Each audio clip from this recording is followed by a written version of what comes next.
সম্মানিত সভাপতি, এই অঞ্চলের অন্যতম সংগ্রামী নেতা, কবিরহাট উপজেলা বিএনপির সাবেক সভাপতি, জেলা বিএনপির সম্মানিত সদস্য,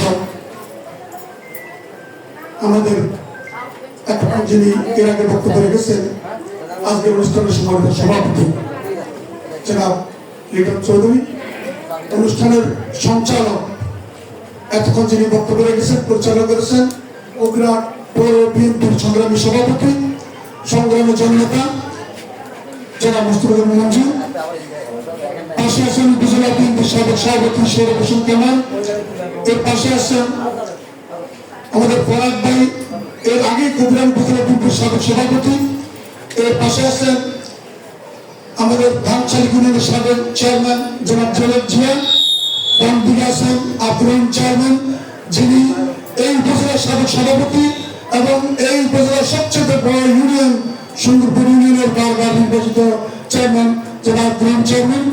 তার পাশে আছেন সভাপতি নুরুল্লাহ সভাপতি সাহেব, উনি উপজেলা বিএনপির সাবেক সিনিয়র সহসভাপতি। আছেন আমাদের এখানকার মানবিক নেতা কাসম ভাই, তার পাশে আমাদের ডিসি সাহেব আছেন, এরপরে এর পাশে আছেন আমাদের হাসান ভাই সহ যুবদল সভাপতি ভাই আছেন, হিরণ আছেন, হিরণ বক্তৃতা করতে পারেন, আমরা দুঃখিত। এরপরে শিক্ষক উপজেলার বিধান সভাপতি সহ নাজিব সহ আছেন এবং ছাত্র দল সহ সকল অঙ্গনের নেতৃবৃন্দ। বিশেষ করে আজকে যাদেরকে উদ্দেশ্য করে আয়োজন, আমাদের নারী সমাজের নেতৃবৃন্দ, তাদেরকে সালাম জানাই। শুক্রবার দিন আপনারা রান্নাবান্না করবেন বাড়িতে গিয়ে, আমরা জানি পরিবারের জন্য দুপুরে খাওয়া রেডি করবেন। আমরা সংক্ষেপ আপনাদের সাথে আমাদের বক্তব্য শেষ করবো। আসসালামু আলাইকুম।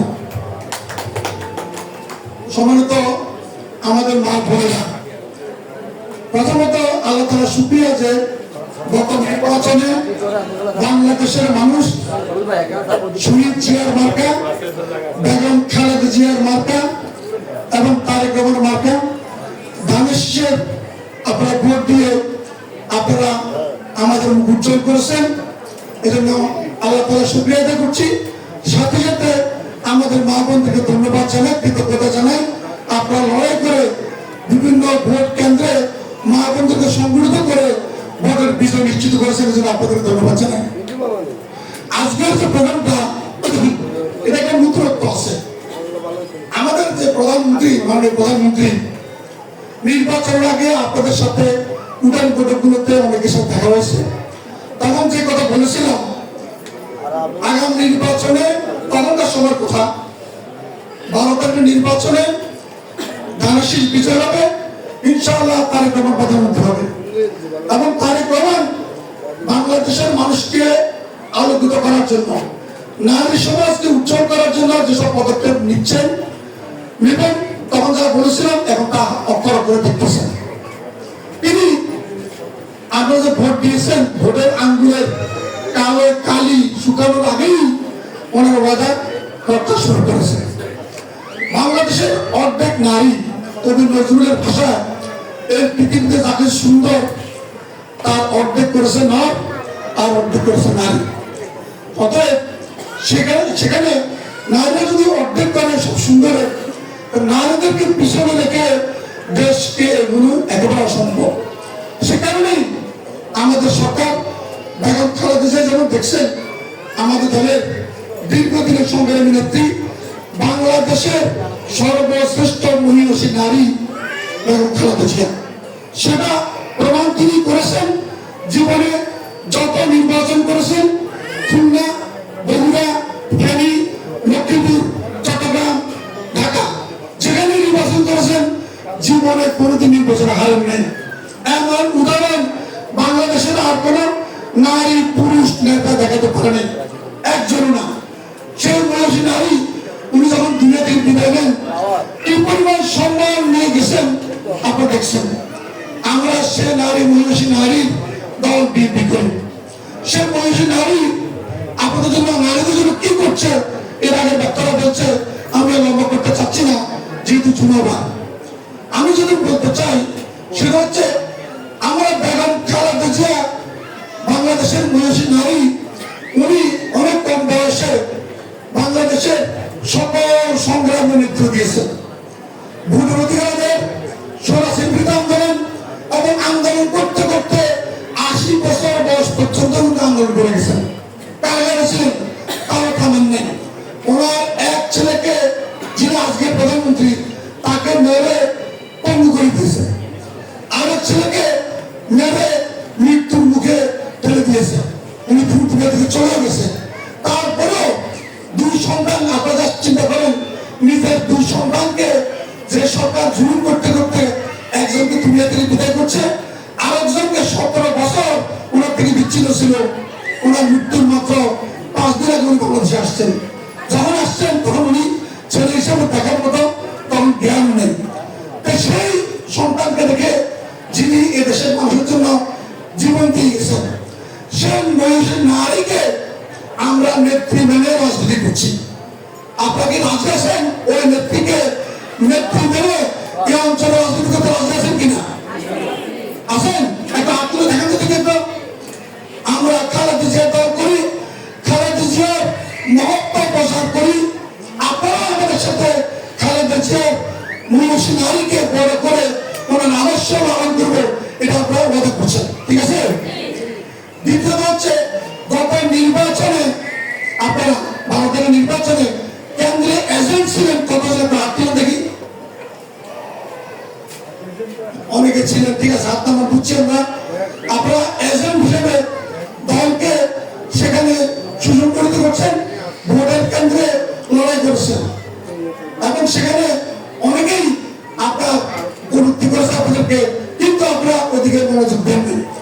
যারা গত নির্বাচনে এজেন্ট ছিলেন না, তাদেরকে আমরা আহ্বান জানাবো, আগামীতে এই দলের পতাকা নিয়ে থাকবেন ইনশাআল্লাহ। প্রত্যেকেই স্ব স্ব এলাকায়, স্ব স্ব কেন্দ্রে এই দলের পতাকা, খালেদা জিয়াকে তুলে ধরা, এই দলের প্রধান শহীদ সাহেবকে তুলে ধরা এবং আজকের প্রধানমন্ত্রী তারেক রহমান দেখেছেন কত সাধারণ জীবনযাপন করে। আর নিশ্চয় দেখছেন ওনার মধ্যে যে অহংকার নেই, উনি গ্রামের মধ্যে কিভাবে যাচ্ছে দেখছেন। এরকম একজন প্রধানমন্ত্রী এদেশের মানুষ চায়। তাহলে এরকম একজন প্রধানমন্ত্রী আমাদের জন্য আল্লাহ তাআলার রহমত। এবং আমরা সে নেতার পতাকা তুলে আমরা রাজনীতি করবো এবং আমাদের অঞ্চলকে সমৃদ্ধ করবো, এটা একমত আছেন নাকি? এবং ইনশাআল্লাহ যেটা আপনারা বাধা করেছেন, আমরা আমাদের দলের অঙ্গ সংগঠন, গুরুত্বপূর্ণ অঙ্গ সংগঠন জাতীয়তাবাদী মহিলা দল, যেহেতু দেশের অর্ধেক নারী, সে অর্ধেক নারীকে সংগঠিত করার জন্যই আমরা আপনাদেরকে নেতৃস্থানীয় জায়গায় দেখতে চাই। প্রত্যেক শহর জায়গায় আপনাদেরকে অঞ্চলের নেতৃত্ব দেখতে চাই। যেটা আপনারা বাধা করেছেন, আমরা চাইবো যে আমাদের সাথে এই জাতিকে, বাংলাদেশকে, বিশেষ করে এই অঞ্চলকে অগ্রগতির শিখরে নেওয়ার জন্য আপনাদের জোরালো ভূমিকা চাই। একজন মা যেমন পারে পরিবারকে সুন্দর করে বুঝে তুলতে, যেমন নেপোলিয়ন বলছিল, তুমি আমাদের একজন শিক্ষিত মা দাও, আমি একটা শিক্ষিত জাতি দেবো। একজন শিক্ষিত মা তার ঘরে তার সন্তানকে শিক্ষিত করতে পারে, সন্তানকে লালন পালন করে মানুষ করতে পারে। তার সন্তান যেন মাদকের দিকে না যায়, সেখানে খারাপটা জানা যায়, একজন মায়ে পারে বাধা দিতে। সে মারা যদি চায় তাহলে ঘর এবং সমাজ বোঝাতে পারে। আমরা এমন মাদেরকে চাই যে মায়ের দায়িত্ব নেবে এবং সন্তানের দায়িত্ব নেবে, বাড়ির দায়িত্ব নেবে এবং সমাজের দায়িত্ব নেবে, এমন মাদেরকে আমরা চাই। আজকের যে আপনাদের আয়োজনটা, এটা প্রধানমন্ত্রী আপনাদেরকে স্মরণ করছে, এটা ঈদ উপলক্ষেই আসছিল, আমাদের বিবিধ দেনি হয়েছে, কিন্তু এটা বড় না। এটা আজকে যেন উপহারটা, এটা বড় কিছু না। এটা যে প্রতীকী অর্থে প্রধানমন্ত্রী আপনাদের স্মরণ করছে এবং প্রধানমন্ত্রীর পক্ষ থেকে উপহারটা, এটা আমরা মনে করি আপনার শ্রদ্ধার সাথে, সম্মানের সাথে নেবেন এটা। এবং সেটা দিয়ে আপনারা আমরা কি করতে চাই আর আমার দল কি করতে চায়, প্রধানমন্ত্রী কি করতে চায়, এই কাজটাই আপনাদের জনগণকে, বিশেষ করে মা বোনদেরকে বোঝাবেন। যদি আপনি এই কাজটা করতে পারেন, তাহলে আগামীতে আপনাদের নেতৃত্বে আমি যখন একবারে ইউনিয়ন লেভেলে ওয়ার্ডে ওয়ার্ডে যাবো, যখন যাবো তখন যে দেখতে চাই যে আপনারা ওই অঞ্চলের সকল মা বোনদেরকে সংগঠিত করি ওখানে নিয়ে আসবেন। দলের আদর্শ প্রচার করবেন, দলের পতাকা হচ্ছে আপনাদের কাজ। যদি আমরা এই কাজটা করতে পারি, এখানকার এই প্রায় 2 শতাধিক আমাদের আমাদের নারী মা বোন তারা যদি এই শপথ নেয় যে আজকে থেকে আমরা এই দলের মহিলা দলের সদস্য যদি শপথ নেন, এবং তাহলে আগামী দিনে আমরা প্রত্যেক ওয়ার্ডে ইউনিয়নে আপনাদেরকে এই দলের নেতৃত্ব দেখতে চাই, এবং আপনাদের মাধ্যমেই কিন্তু নারী সমাজ সংগঠিত হবে এবং নারীদেরকে অন্যরা বিভ্রান্ত করতে পারবে না। যারা গত নির্বাচনে বিভ্রান্ত করেছিল, তারা বলছিল যে তাদেরকে ভোট দিলে নাকি বেহেশতে যাবে, এখন তাদের ভোট দিল, তাদের তো জনগণ বিশ্বাস করেনি। তারা যে কথা বলছে জনগণ তাদের বক্তব্য প্রত্যাখ্যান করেছে, তাদের তো কাল্পনিক, দেখা যায় না, স্বপ্নের মতো।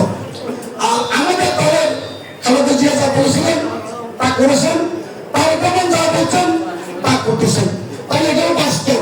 তাহলে স্বপ্নটা আমাদের জন্য জরুরি না বর্তমানে যেটা দেখা যায় এটা জরুরি? যেটা বর্তমানে আমাদের নেতা তার প্রমাণ প্রত্যেক মায়ের কাছে যে ফ্যামিলি কার্ড দেবে, প্রত্যেক বাপদের কাছে যারা কৃষক তাদের কাছে কৃষক কার্ড দেবে, যারা আমাদের স্বাস্থ্য কার্ড, যারা অসুস্থ তাদেরকে স্বাস্থ্য কার্ড দিবে, এবং তারা বিনা পয়সায় সেখানে সরকারি হাসপাতালে ঘটেন, এমনকি বিশেষ মূল্যে তার রাষ্ট্রীয় মূল্যে তারা বেসরকারি জায়গায় চিকিৎসা করতে পারবে। এই যে সুবিধাগুলো করে দিচ্ছে, এগুলো মানুষের প্রত্যেক দিনের দৈনন্দিন কাজের দরকার। যেমন মানুষ পরিবার যে 2500 টাকা পাবে ফ্যামিলি কার্ডের মাধ্যমে, পরিবার সরাসরি উপকৃত হবে। কৃষক আজ আমরা আগামীকালও সার বীজ কৃষকদের জন্য বিনা পয়সা দেওয়ার ব্যবস্থা করতেছি। এই সার বীজ পেলে কৃষকরা তারা ধান চাষ করবে, ভালো ফসল দিবে, ঘরে চাল আসবে, এবং আপনার বাচ্চা কাচ্চাদেরকে ভালোভাবে খাওয়াতে পারবে। এটাই বাস্তব, এটা কল্পনা নয়। এই কৃষকদের সুবিধা, এরপরে শিক্ষকদের সুবিধা, এমনকি এই বছর ইনশাআল্লাহ 1 লক্ষাধিক মেয়ে আমাদের শিক্ষিত মেয়েরা চাকরি পাবে, গ্রামে গঞ্জে হাসপাতালে ডাক্তারদের সরকারি। এটা এই সরকারের এটা প্রথম উদাহরণ। এরপরে আমাদের মেয়েরা স্কুলগুলোতে, প্রাইমারি স্কুলে চাকরি পাবে, হাই স্কুলে চাকরি পাবে। এখন দেখেন যে প্রায় বেশিরভাগ স্কুলগুলোতে আমাদের কলেজে যা শুরু করেছে এবং সে শুরু করেছে আজকে তার কারণ হচ্ছে মেয়েদেরকে আগে ছিল একাদশ পর্যন্ত, এখন ডিগ্রি পর্যন্ত বিনা পয়সায় পড়ার সুযোগ। যদি সুযোগটা নেই, আপনার আমার মেয়েরা যদি শিক্ষিত হয় তাহলে তারা চাকরি পাবে, চাকরি করার সুযোগ পাবে, পরিবারের ভূমিকা রাখতে পারবে। এটা আলোচনা করতেছে। তাহলে এই কাজগুলো আমরা করতে চাই, আপনারা শুধুমাত্র এগুলো আপনারা সরকারের ভালো কাজগুলো প্রচার করবেন, সংগঠিত করবেন, বাস্তবায়ন করবেন। এই কাজগুলো যদি আমরা করি, ইনশাআল্লাহ এই অঞ্চলে অন্যরা প্রতিপক্ষ ধর্মের নামে মিথ্যা কথা বলে এখানে বিভ্রান্ত করতে পারবো না, পারবে না। এটা তাদের ধোঁকাবাজি, এটা জনগণ করে যাচ্ছে। আমরা আরো জোরালোভাবে আমাদের মা বোনদের কাছে তুলে ধরতে চাই, তারা যা বলছে সেটা মিথ্যা। আর আমাদের বেগম খালেদা জিয়া বলেছিল এবং তারেক রহমান যা বলছে এটা সত্য, বাস্তব। আমরা আপনাদের মাধ্যমে তাদের কাছে কথা পৌঁছাতে চাই। আজকে আপনারা যেহেতু আমি আগেই বলেছি আপনাদের আজকে তাড়াতাড়ি ছেড়ে দেবো, আপনাদের আজকের শুরু এটা, আপনাদের সাথে আমাদের দেখা সাক্ষাৎ, আপনাদের আগামী দিনের ভূমিকার উপরে ভবিষ্যতে আপনাদের সাথে আরো কিভাবে দেখা হবে, কত বেশি দেখা হবে, কত ঘন ঘন দেখা হবে, নির্ভর করছে আপনাদের ভূমিকার উপরে। ঠিক আছে না?